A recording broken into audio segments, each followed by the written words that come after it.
Okay, ready. In this plant, red means open, motors running.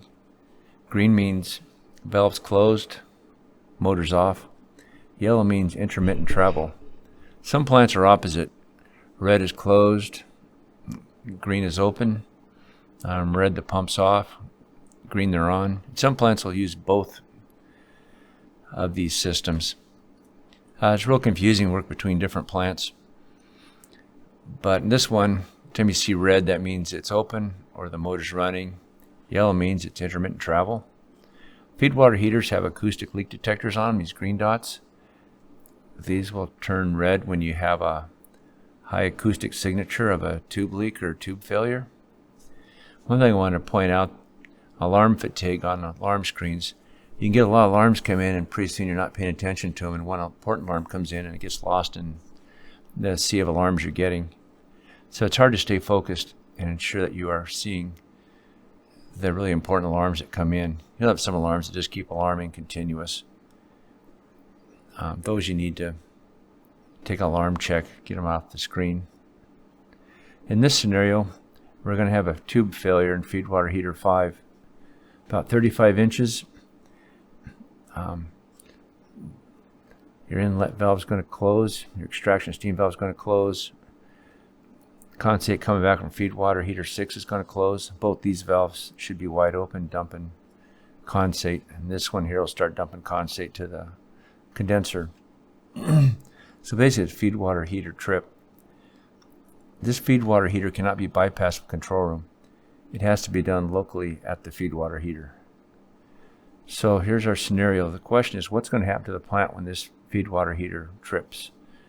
Or you have a tube failure. Well, one tube failure causes multiple tube failures. How severe is this scenario going to end up being? So this is kind of a simulation of a Feedwater heater failure. It'd be a catastrophic failure. We have our graphs up. Right now we've started the scenario. You can see the level starting to come up. We got a high level. Drain valve's gone full open. At this point, we're starting to dump the condenser. You're going to start calling for help. Come in, Brian Johnson or John Davis. I just saw both those guys head out to the switch yard like 5 or 10 minutes ago. They're probably still there. Okay, thanks, Gary. Come in, John Johnson and Brian Davis. Turn your radio on.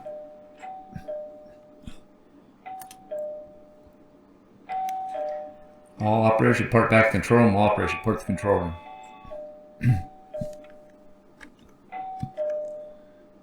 See our graph starting to go wild. Control room, line 2. Yes, control room. We need Feedwater Heater 5 bypassed. You know where it's at? Go up to the 3rd floor. It's the first Feedwater heater. Open the bypass. Close the inlet and outlet valves. Okay. Okay, get on there. Attention all plant personnel. Need someone to bypass Feedwater Heater 5. Let me bypass Feedwater Heater 5.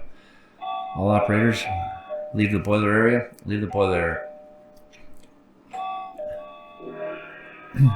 Okay, we got high level. We just tripped the Feedwater heater. Drain valve went closed.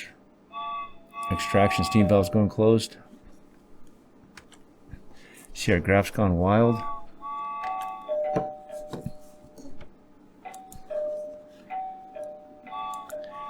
Our Feedwater pumps, we've got the recircs flying open on them.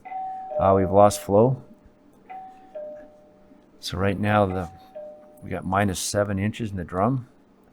-15, the plant's going to trip. Attention all personnel, prepare for plant trip, prepare for plant trip.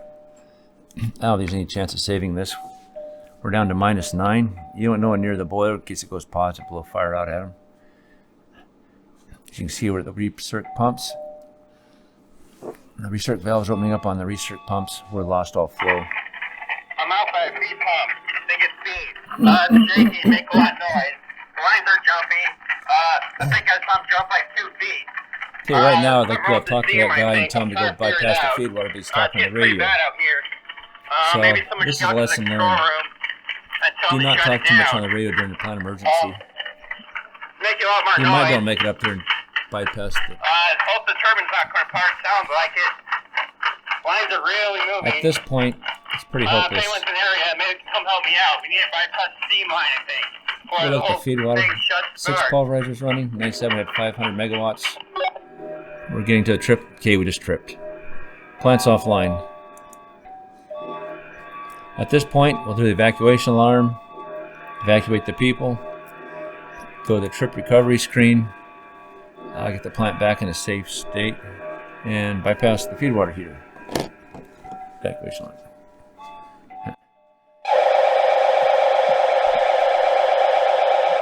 Okay, evacuation alarm. We're supposed to report to the staging area. Attention all plant personnel. Evacuate the power block. Evacuate the power block. We've had a plant trip. Now to take accountability. Count everybody at the staging areas. Operators should come back to the control room. This is a plant trip caused by a Feedwater Heater 5 failure. Some of the problems, operators weren't in the area, didn't have their radios on. Somebody did finally call. They stayed on the radio too long, unable to communicate with them. This is a pretty rare scenario, but it shows you what can happen, why good communication is critical. Right now we got 184 alarms in. So to show you what alarm fatigue is, sometimes stuff happens. You have to sort through that list and find out what really happened. In this case, it was a low drum level trip. We're up to over 200 alarms right now. All the pulverizers will have to be ground out. Take probably 2-3 hours before we can restart again.